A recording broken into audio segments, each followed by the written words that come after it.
agradecer a Andréa pelas palavras e eu vou solicitar que quem tiver alguma questão a fazer, que vá fazendo as anotações, e aí ao final a gente faz uma rodada rápida de perguntas, ou então depois pode deixar as perguntas com alguns dos organizadores que a gente encaminha, deixa um e-mail, alguma coisa, a gente encaminha para os palestrantes. Se não for possível responder hoje, eles fazem, encaminham depois, a gente faz essa ponte. Dando sequência então à nossa tarde, quero convidar ao palco a doutora Juliana Soares. A doutora Juliana Soares é advogada especialista em Direito de Saúde, Direito Processual Civil e Direito do Trabalho Empresarial. Pós-graduanda em Direito das Pessoas com Deficiência, presidente das Comissões de Direito de Saúde e Pessoa com Deficiência da OAB Valinhos. Membro das Comissões de Saúde, Pessoa com Deficiência e Trabalho da OAB São Paulo e Campinas e membro da Associação Conexão Atípica. Mãe do Lucas, com 7 anos, que tem síndrome de Down. Palestrante e escritora de artigos. Convido então a Juliana para fazer uso da palavra.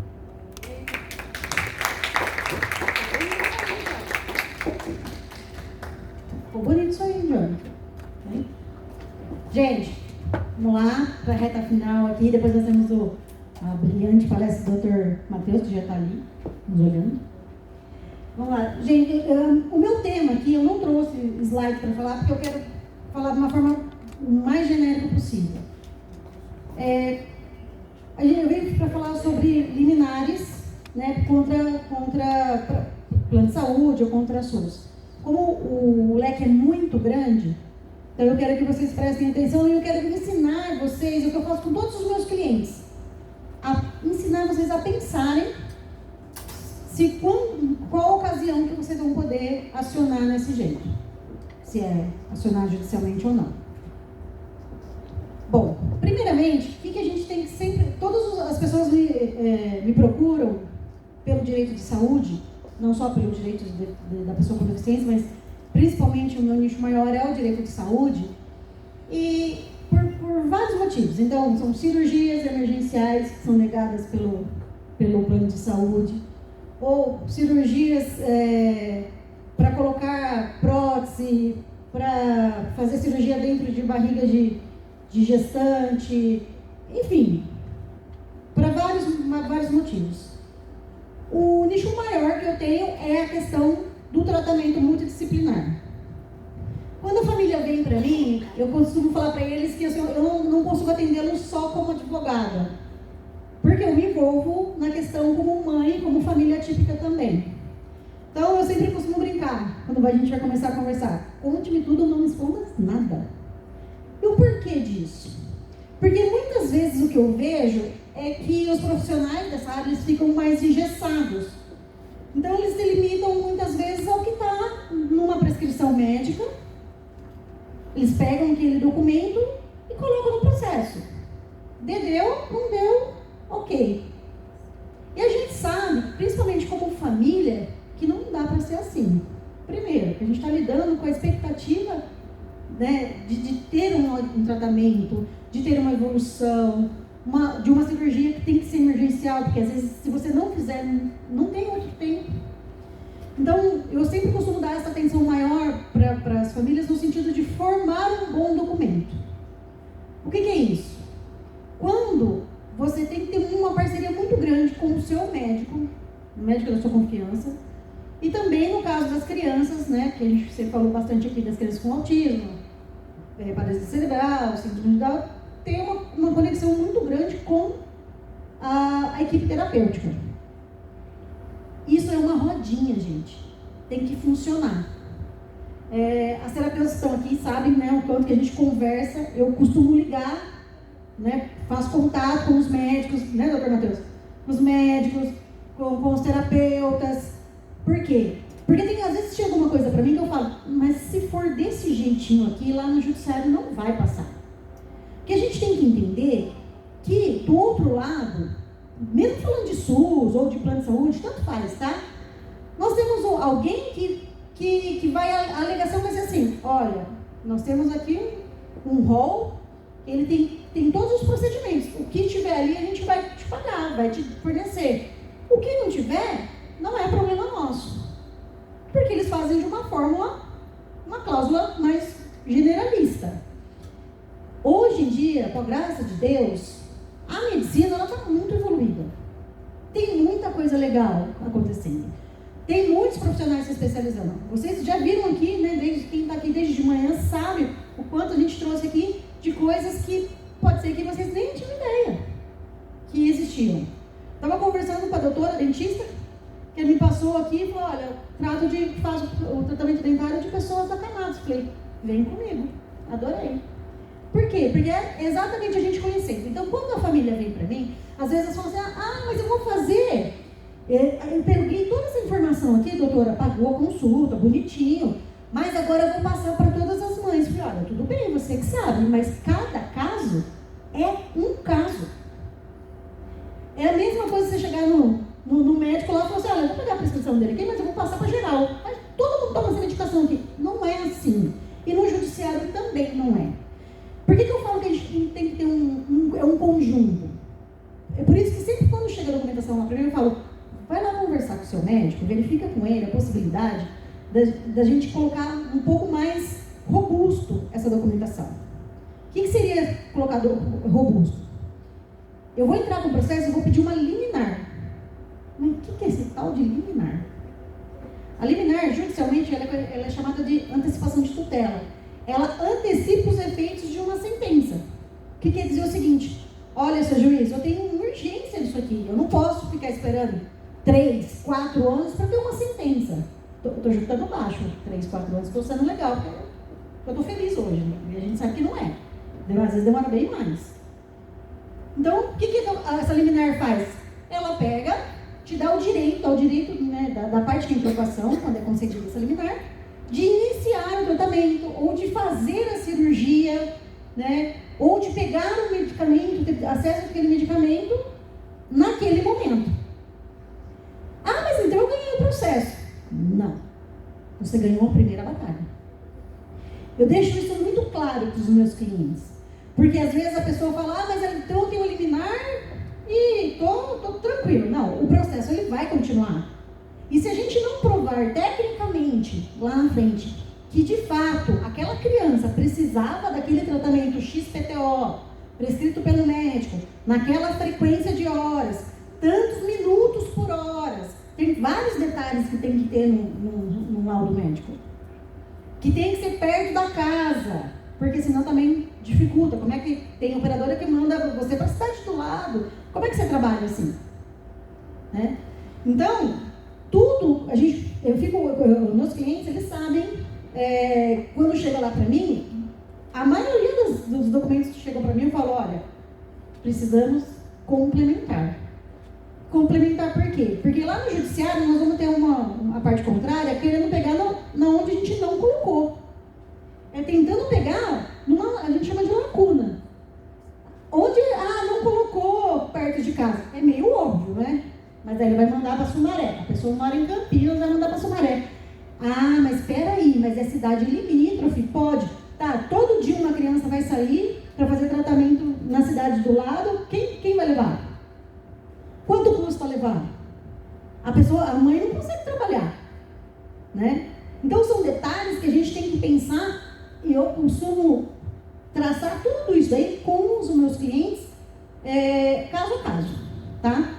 Então, quando vocês tiverem uma necessidade, seja ela qual for, tratamentos, cirurgias, remédios, o que vocês precisam ter em mente é que essa documentação principal, ela vai ser pedida administrativamente, para quem quer que seja plano de saúde ou seja SUS, você tem que fazer um pedido administrativo. Mas que ela vá, já na primeira vez, bem complexa. Então ela vá detalhando o porquê que você precisa do medicamento A e não do B, que está lá no rol. Eu vou dar um exemplo muito clássico para vocês. Atualmente, os planos de saúde estão fornecendo mais, mas, por exemplo, tratamento de quimioterapia. Aí você fala assim para mim, mas o plano de saúde disponibiliza atualmente quimioterapia. Não sei se alguém aqui conhece, alguém que esteja fazendo. O que não fornecia há algum tempo atrás, nem isso, mas hoje em dia está está mais fácil para fornecer. Isso já é um bom começo. Acontece que tem vários tipos, né? Não vou dar nomes, mas tem vários tipos. E dependendo da pessoa, dependendo da imunidade da pessoa, porque ela vai ficar reduzida, tem médicos que prescrevem uma que vai ser menos agressiva. E tem médicos que prescrevem a convencional, que vai deixar a pessoa bem mais debilitada. As duas funcionam? Funcionam. Só que daí você precisa ver para aquele paciente o que o que seria recomendado. E quem pode ver isso? O médico. A advogada só pentelha os médicos. Mas assim, quem consegue dar essa prescrição é o médico.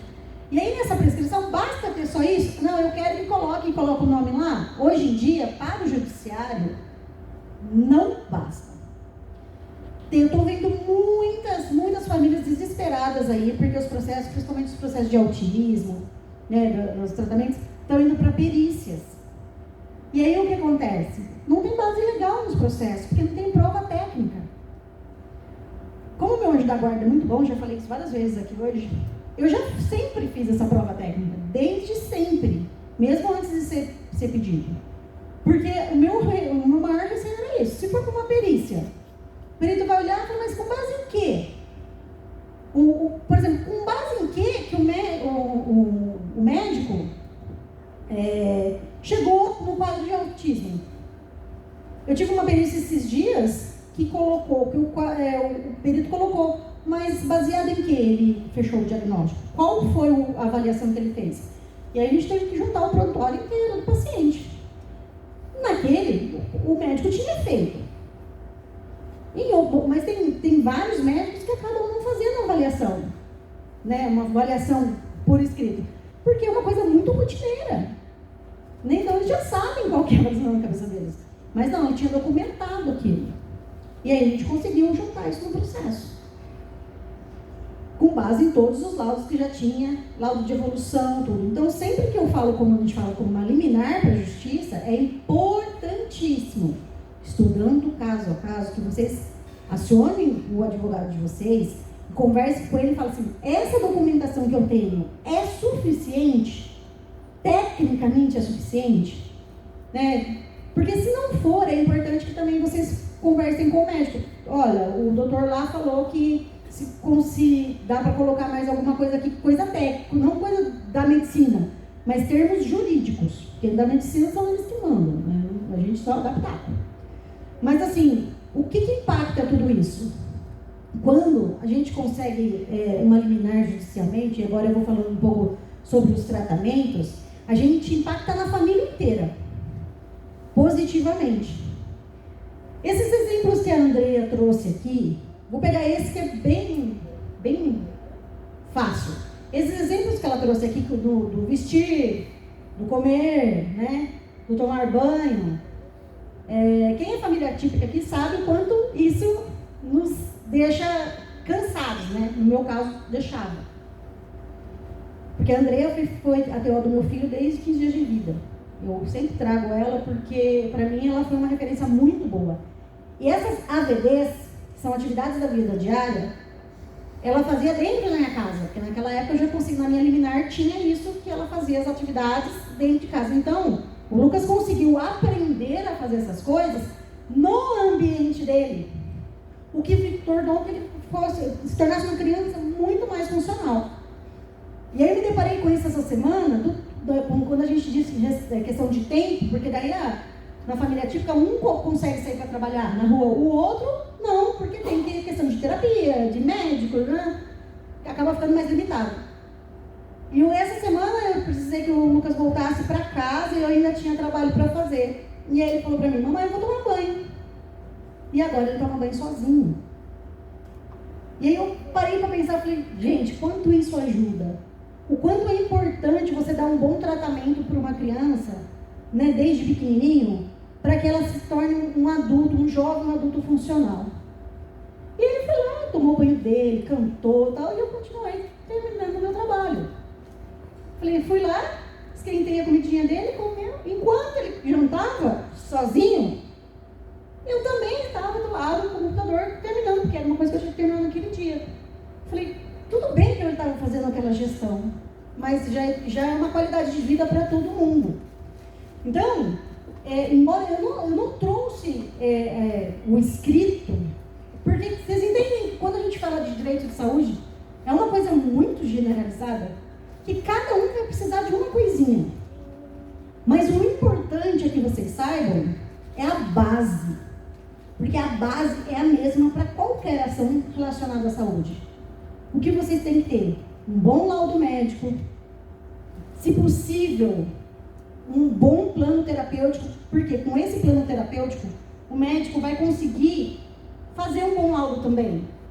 Porque como os terapeutas têm muito mais acesso às nossas crianças, né, crianças e jovens aí, durante a semana, e muitas vezes na semana, é óbvio que essas quantidade de sessões, quais métodos que têm que ser colocados, eles vão saber mais técnica para colocar no laudo, no relatório deles. E com isso, é muito mais interessante e muito mais palpável para que o médico consiga também, além da fazer análise dele, anamnese, análise de exames, tudo que ele faz lá, ele vai ter um respaldo de uma equipe que também já está avaliando a criança. Aí tudo isso acoplado, se você precisar mesmo assim entrar com uma ação judicial, vocês concordam comigo que vocês têm prova técnica?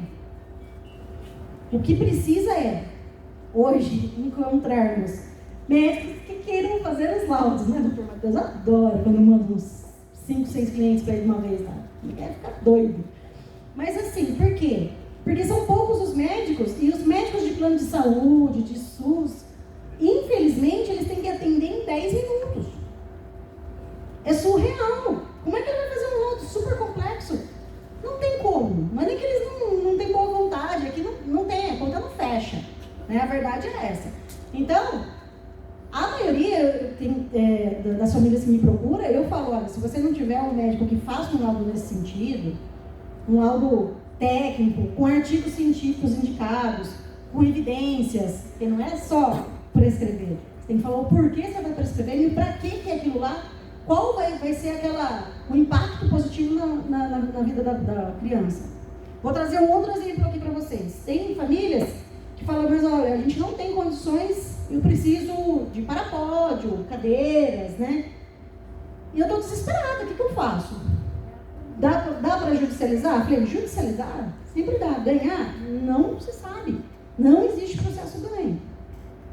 Mas essa parte, por exemplo, de equipamentos, em que pese, para mim, é muito claro que uma criança que faz uso de cadeira de rodas, ela não é um uso doméstico. Ele é um uso que você tem que ter para compor o tratamento. Ela vai usar um andador, aquilo vai fazer parte do treino de marcha dela. Sem aquilo ali, ela não vai ter como fazer para ter o equilíbrio correto, a postura correta. Mas para o judiciário, quando dizendo respeito com o plano de saúde, está lá no rol expresso. Ah, mas a gente só tem que fornecer quando é pós-cirúrgico. Só que muitas desses equipamentos evitam ou postergam muito uma cirurgia de quadril, por exemplo. Vocês entendem? Então, assim, que é caso a caso. Então, assim, quero deixar muito claro isso para vocês, que a base sempre vai ser a mesma, independente do que você vai pedir. Mas é uma base trabalhosa. Então, o maior problema que a gente tem aqui não é o judiciário, é encontrar os profissionais que façam esses laudos técnicos, né, que tenham evidências científicas, lógico, para que a gente possa utilizá-los de uma maneira mais concreta lá no judiciário. Tá? E aí vai ter o processo inteiro, né, vai ter sentença e tal. E essa decisão ela só vai se perpetuar depois que passarem pelas 3 esferas, que é Valinhos, vamos supor, foram primeira instância Valinhos, depois São Paulo e Brasília. Feito isso, a gente consegue entender que o processo finalizou e aí a gente consegue falar assim, agora a causa está grande.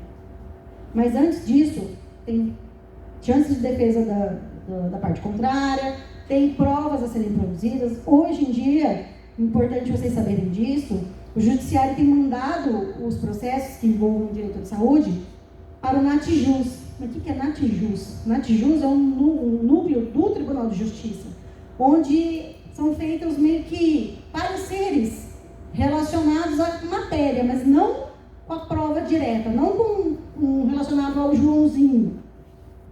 Ah, mas o Joãozinho precisa fazer uma fisioterapia com o método Bobat, tá? Que é o método utilizado na fisioneurológica, neurofuncional. Ok. Aí vai lá para o NatJus. Aí o NatJus pode falar que é um tipo de como se fosse uma perícia indireta, fala, ah não, mas esse daqui não tem eficácia, porque não tem evidência científica forte. Não tem ninguém escrevendo sobre a matéria. E aí o que você tem que fazer? Equipe terapêutica, médico, família, vamos tentar verificar uma outra forma dele não cair essa liminar para ele. Qual outro método que ele conseguiria, que a gente queria evidência científica. Então, na verdade, é uma corrida contra o tempo sempre. Dá para ganhar esse processo? Sempre dá para brigar. Mas assim, desde que na base vocês não entrem com qualquer coisa. Né? Entre com qualquer documento que você pegar na mão. O advogado que precisa analisar se juridicamente aquele pedido ele é possível. Desde que ele tenha os requisitos legais da medicina e da parte terapêutica. Certo? A minha parte foi super tranquila, tá vendo? Foi super bonitinho. Alguma dúvida, pessoal? Não?